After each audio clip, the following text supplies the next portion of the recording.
Let's talk about Riders of the Purple Sage by Zane Grey, which is I don't have a physical copy of, so you've got to see my Kindle Fire. Is it Kindle Fire? I don't know. A Kindle. This is a Western, classic Western, 1912 Western by Zane Grey, very much a seminal Western, kind of definitional of an era. Not the earliest big Western novel. That's probably The Virginian by Owen Wister. But very, I was going to say, I can't get the cover to stay up. I don't care. It doesn't matter. Let's pretend it's blood. Look, Riders of the Purple Sage by Zane Grey.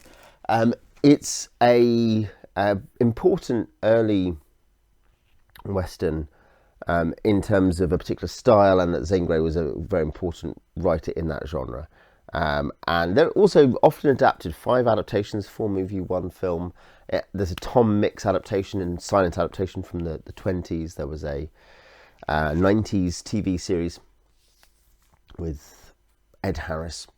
And it is a big sweeping romance. It's interesting, in the Goodreads reviews, you get a lot of complaining about it being having heavy romance elements, as if that's not something which is ubiquitous in Gold Age westerns in general, and you see it in Silver Age westerns too. I mean, what else is going on in the background in The Shootist or The Ballad of Cable Hogue in terms of movies?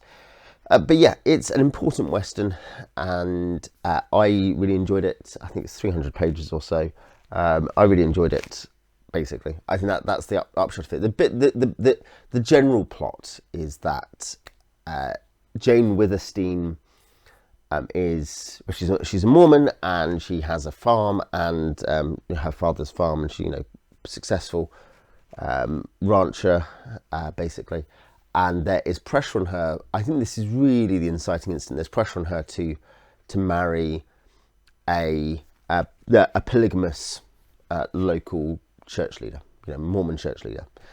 This is relevant, obviously, because of the dynamic of the West at that point and what the inciting incident can be. And she doesn't want to, and you translate that plot, obviously, but here is that it's a polygamous marriage that's wanted, and she doesn't want to do it. And this slowly escalates that basically she ends up with a couple of Gentile, non-Mormon men working with her, and there's lots of social pressure going on, so this is important. She does say she has loyal young Mormon men as well, but there's a couple of Gentiles, her long-term trail hand Venters, Burn Venters, and then a mysterious man comes in who's obviously some of a gunman called Lassiter. And Lassiter has some connection, there's some secret in the past, some tragedy to do with a woman that Jane Withersteen knew and looked after, Millie Erne, which Lassiter is associated with, and which it seems to kind of fill with hatred for Mormons. And this creates tension there, so there's kind of a bunch of potential romantic things going on.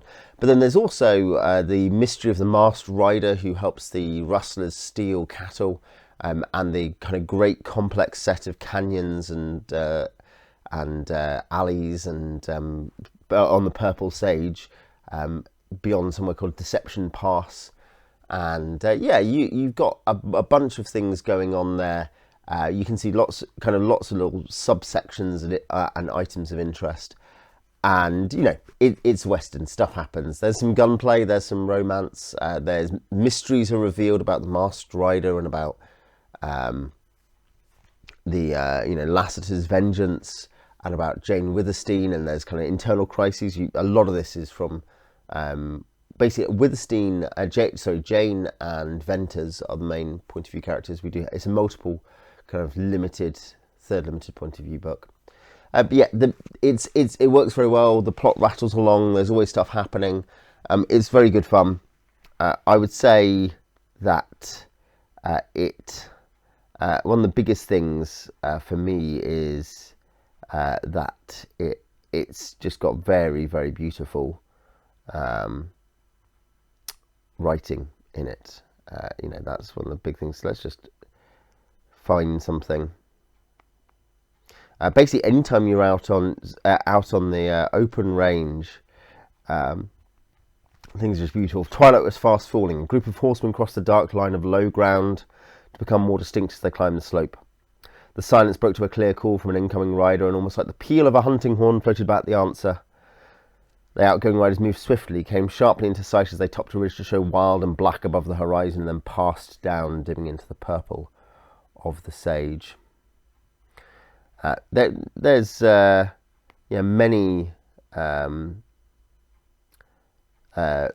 many little descriptions of, and particularly of the countryside, which is very memorable. When he awoke, day had dawned, and all about him was bright steel grey. The air had a cold tang. Arising, he greeted the fawning dogs and stretched his cramped body, and then gathering together bunches of dead sage sticks, he lighted a fire. Strips of dried beef held to the blaze for a moment served him and the dogs. Just vivid description. Out of the grove of cottonwoods, a green patch on the purple gleamed the dull red of Jane Withersteen's old stone house, and from there extended the wide green of the village gardens and orchards marked by the graceful poplars, and farther down shone the deep dark richness of the alfalfa fields. Numberless red and black and white dots speckled the sage, and these were cattle and horses. Just a real descriptive talent, just to give you a sense of, like a painterly sense of the landscape. And I thoroughly enjoyed that. I enjoyed the action, I enjoyed the characters, and I enjoyed the description. And it reads well, it reads quickly. It's not complicated.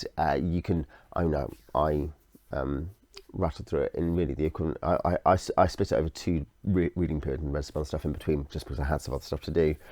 But I read each half of it in a couple of days. It read quickly. It is a certain kind of big, romantic, landscape-oriented Western. It is not negative or particularly explicitly bloody or cynical. It emphasises, it emphasises. It's interesting because the Western, as a film genre, at least, but really in general, most of its novel genre deals with typically themes like male friendship and integrity and loyalty, and it does deal with some of those things. It certainly definitely does, the idea of courage and vigour, but both because of having one of the main POVs being a female character, and also just some of the interests, of the writer, and the way that romance is very important. I think you actually get a twist or a different spin on some of that rather than it just being, it's about these things. You get some touch of the issue of kind of, male integrity and so on, but I think you get a lot more emphasis on the civilizing nature of women, which does come up in Western theme. It's a Western theme, and on romance and on what will happen in the romance and what the barriers are, and what sacrifices needed for that or will not be provided for that. So I enjoyed Rise of the Purple Sage. If you want to read a Western of the old stripe, then I think you could go you could do much worse than to read that. Anyway, if you've read it, tell me what you think in the comments, and I'll see you next time.